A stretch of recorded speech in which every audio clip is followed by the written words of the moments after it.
I don't think y'all are ready for the rabbit hole I'm about to take you down. I have over 20 pages of typed up notes that I wrote out today, so forgive me if I'm looking at them because it's a lot of information. If you don't have time to watch this now, save it for later because you might want to hear about this. If your FYP is anything like mine, you might have seen people discussing theories about Kim Kardashian getting Neuralink after Dr. Amen found holes in her brain or whatever. But that's not what this video is about, okay? Also, if your FYP is anything like mine, you know that the medical community has completely debunked all of Dr. Amen's supplements and methods and all of that. So that's also not what this is about. This is about my theory behind Dr. Amen. So could he be more than a grifter, a snake oil peddling grifter? Back to the Kardashians for a second. Besides Oprah, they're one of the most influential people in dictating trends and mainstreaming things like fringe health crap. Whether you like it or not, it's the truth, and you might not even have been aware of it. I'm going to take you through a little list, okay? Because some of these I didn't know where they originated from, but now I do. So in 2007, Keeping Up with the Kardashians begins, and it normalizes, get this, reality TV as personal branding. Their bodies, glam, routines, and cosmetic procedures become public conversation. 2008 to 2009, spray tans, contouring, heavy glam, lash extensions, they move from niche to everyday beauty. Kim's makeup style becomes the blueprint for global beauty industry standards. 2009, focused aesthetics rise. Kim's body and beauty standards change, right? And so did the rest of the world's. Move towards curve and all of the BBL type enhancements. From 2010 to 2013 is a cosmetic boom. Injectables, Botox, those all become normalized. My eyes won't stop watering. I'm sure it's just what happens after you get Botox. Their on-camera treatments remove stigma around getting work done. 2012, laser hair removal. Laser hair removal. Why it's taken her so long is beyond me. 2012, vampire facials. Overnight normalization of previously fringe dermatology treatments. 2013, BBL culture accelerates. Khloe's fitness body transformation plus Kim's silhouette solidify the small waist, bigger hips, desirable shape. In 2014, at-home DNA tests surge. I didn't realize that was because of them. They use an ancestry kit on their show. 2015, IV therapy. I remember when that started to become popular. The B12 drips, the hangover drips, all of that.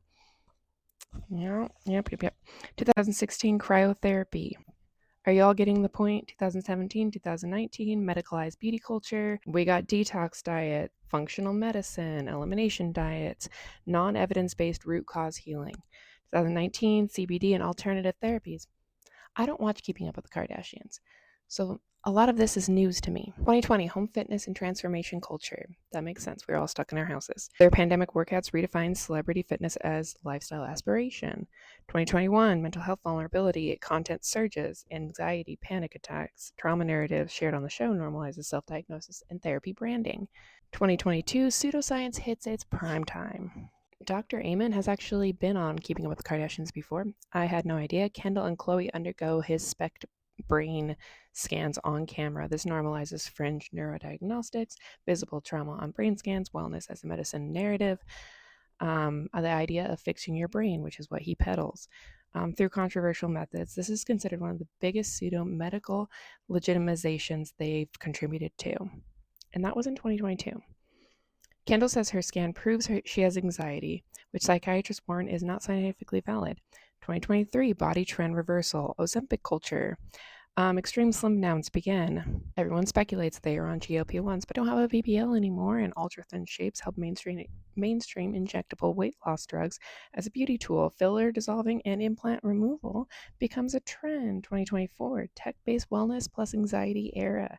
Advanced biohacking tools appear, including red light therapy, sauna blanket detoxes, cortisol balancing supplements. These move from athlete biohacker culture to broad women's wellness culture. Okay, are we seeing a trend? So now she's got the holes in her brain that should be working up to a Neuralink implant.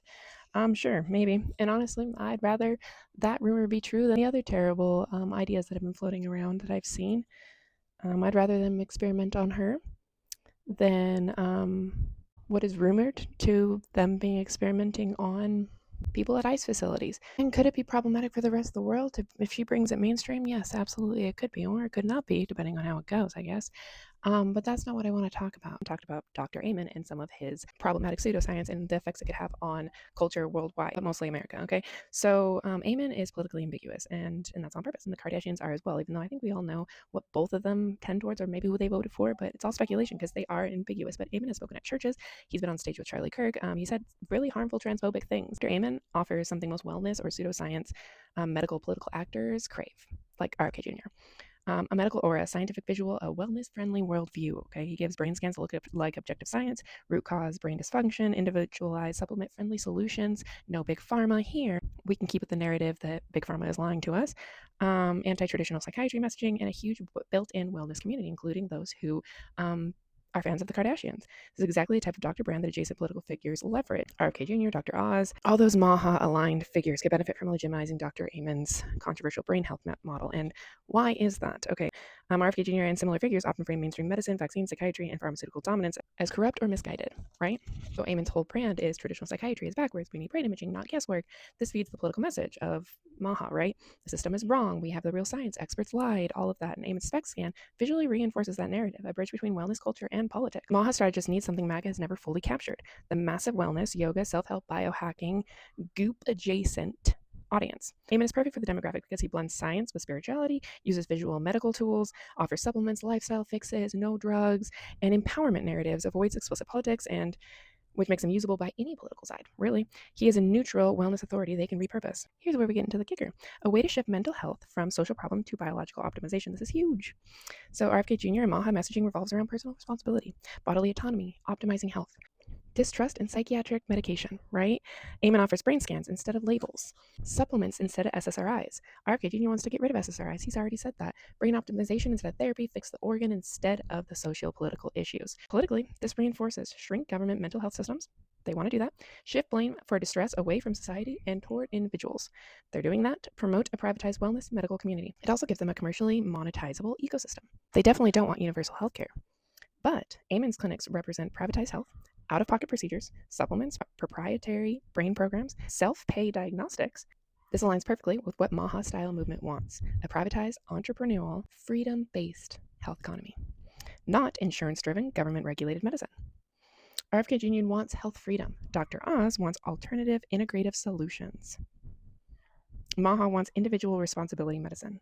Amen offers a way to discredit public psychiatry, pharma, without sounding anti-science. Doctors are lying, or big pharma is corrupt. Amen allows them to say, look at these brain scans. Psychiatry is outdated. We just need better science. This hit is much more palatable to educated suburban voters, wellness moms, and apolitical middle. It's not anti-science rhetoric. Honestly, his videos are super easy to fall for. Number 6, a tool for explaining societal problems as brain problems.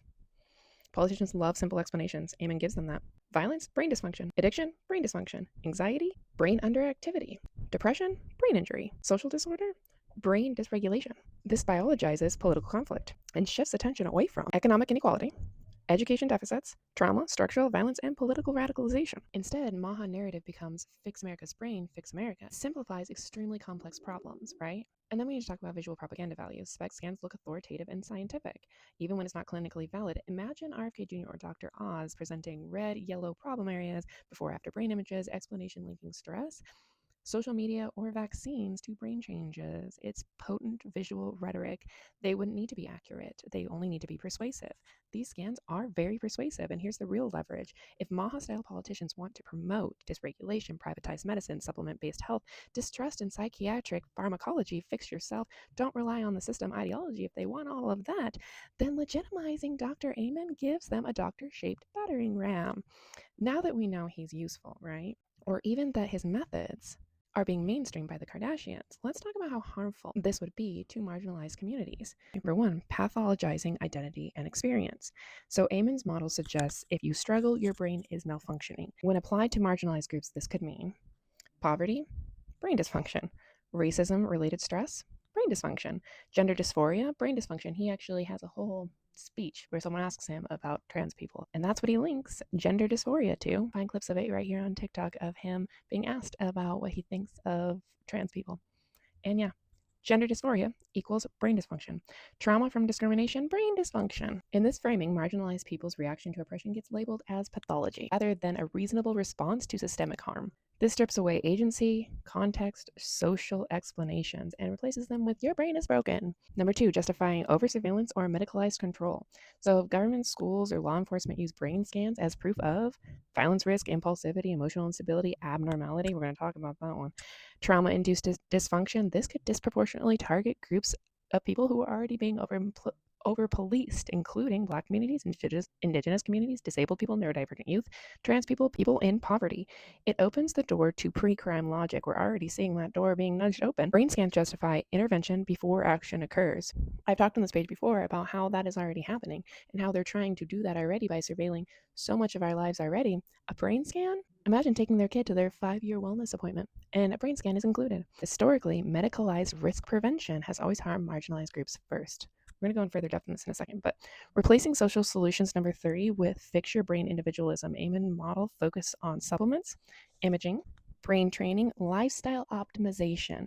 This shifts attention away from structural issues like discrimination, poverty, lack of access to care, environmental injustice, trauma from policing, housing instability, all of the other social problems that marginalized groups are already facing. It promotes a worldview where marginalized communities are seen as needing brain correction, not social justice. This makes systemic solutions politically easier to avoid. Great for MAGA and MAHA. Number 4, misdiagnosis and overdiagnosis. SPEC scans cannot reliably diagnose anxiety, ADHD, trauma, neurodevelopmental conditions, depression. If institutions, schools, welfare system, immigration, courts adopted Amen's model, it could lead to inappropriate labeling, unnecessary treatment, exclusion from education or employment, placement in special programs without consent, families losing services, or custody based on faulty imaging. Marginalized groups are historically to be the first ones overdiagnosed and underprotected. Number 5, financial exploitation. Amen's clinics are expensive and not covered by most insurances. If his model becomes mainstream, marginalized communities might be pressured to pay for unnecessary scans, purchase supplements, invest in pseudo-medical treatments, divert limited resources to fix problems that aren't actually structural. This becomes healthcare inequality disguised as innovation. Meanwhile, wealthy parents can afford these interventions and gain even further advantages for their kids. Number 6, reinforcing based ideas about behavior. The notion that behaviors or emotions can be seen in the brain reinforces stereotypes, medicalizes cultural differences, provides scientific-looking justification for discrimination. For example, if SPEC shows scan abnormalities more often in communities experiencing high stress, it can be framed as, see, their brains function differently, without acknowledging systematic harm causes stress. This is how pseudoscience has historically been used against Black Americans, indigenous communities, immigrants, disabled people, LGBTQ plus people. Amen's model presents a modern version of this risk, and we're going to talk more about the history behind that, I promise. Dr. Amen's brain scan-driven model, if applied to political, educational, or the legal system, could turn the effects of oppression into supposed brain abnormalities, enabling over-surveillance, misdiagnosis, discrimination, and the medicalized control of marginalized communities. So what do the Kardashians have to do with Nazi eugenics? Oh, I'm so glad you asked. I am a former high school English teacher, and there's a reason I have notes, and I'm not able to just dip my toe into information. I have to completely dive in, and we're in this together, okay? So several of the Kardashians have now gotten this brain scan by Dr. Amen, and they have brain abnormalities. So what does normalizing brain abnormalities have to do with marginalized groups? Well, my brain is always going back to history. So brain abnormalities have enabled over-surveillance, misdiagnosis, discrimination, and medicalized control of marginalized groups throughout history. We're going to go back to the 1800s. There was something called phrenology. This claimed that skull shapes revealed intelligence and morality. Fake measurements of skulls, faces, face angles, brain sizes claimed that non-white groups were naturally violent, unintelligent, or primitive. This was used to argue that African people, Irish immigrants, indigenous people were inferior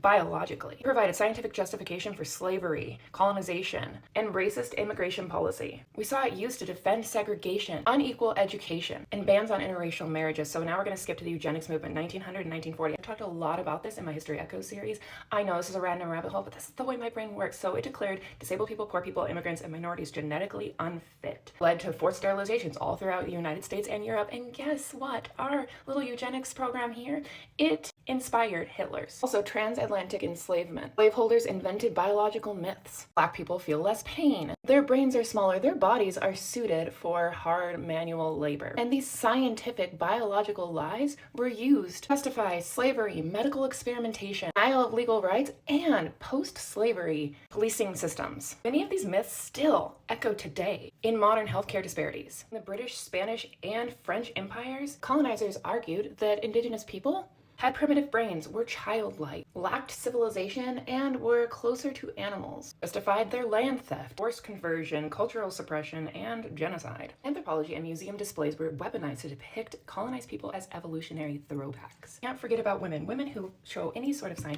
of mental illness in history were diagnosed with hysteria. For centuries, women were declared emotionally unstable, institutionalized for resisting marriage, speaking up politically, or defying norms. Mental illness became a weapon against women's autonomy. Well into the 1970s, same-sex orientation was labeled as a mental disorder. Trans identity was treated as psychosis. Conversion therapy was forcefully applied. Queer people were institutionalized. Have y'all heard Dr. Amen talk about trans people? That is another one of his brain abnormalities. These abnormality labels justify policing, incarceration, and violence. This is exactly what Maha and MAGA wants to happen again, so having Dr. Amen on their side, giving them pseudoscience and proof, air quotes, shuts up any argument that Maha is anti-science. I think you may be able to connect this one all on your own to MAGA and Maha. Criminalizing poverty, treating poor as defective. In the United States and Europe, poor people were labeled lazy, degenerate, biologically inferior. Their poverty was framed as moral or genetic failure, used to justify forced labor, removal of children, and restriction on welfare. Does that sound familiar at all in the rhetoric being used right now? During the eugenics era, many poor mothers were forcefully sterilized. I don't think America will do that because they want more poor babies. They have more people that they can control. Anyways, the war on drugs, racializing addiction. So addiction was framed differently depending on the race. We know this, right? When white communities suffer, addiction equals illness in need of treatment. But when Black and Latinx communities suffer, addiction equals, sorry, my light died, but addiction equals criminality, pathology, and violence. Abnormal behavior framing justified mass incarceration, discriminatory sentencing, police militarization, stigmatizing entire neighborhoods.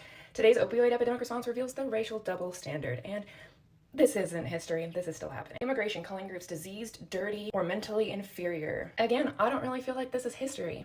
Every major immigration wave has faced medicalized hate. Chinese immigrants were labeled carriers of diseases. Jewish, Italian, and Eastern European immigrants were falsely labeled feeble-minded at Ellis Island. Mexican laborers were sprayed with pesticides at the border under the guise of decontamination. And of course, disability used as an excuse for abuse. Disabled people throughout history have faced forced institutionalization, sterilization, segregation, denial of marriage, being treated as property. Their bodies were deemed abnormal, with justified violence, a loss of rights, and social invisibility. I'm not saying any of these things are still not issues. I'm not saying that any of these things have been fixed. However, what Maha and MAGA is lacking right now is science. So are we seeing the pattern? Every time powerful groups want to justify oppression, they follow the same formula. Number one, invent an abnormality, preferably with some sort of pseudoscience attached as proof. Number two, attach it to a group of people. Race, gender, sexuality, disability, poverty. Number three, claim it makes them inferior, dangerous, or less than human. Number four, use it to justify exploitation, exclusion, or violence, and they always call it science, medicine, public health, public safety, moral purity, or protecting society. And that concludes this rabbit hole and why modern brain health pseudoscience, when misguided, is dangerous. Fits the same historical pattern of oppressing marginalized communities. And why we can't just write this off as another crazy thing the Kardashian does, because as I showed you, I think in part one, the Kardashians have a history of legitimizing weird pseudoscience, whether the scientific community comes out and debunks it or not. So send this to a friend, share it, and follow along for more random rabbit holes.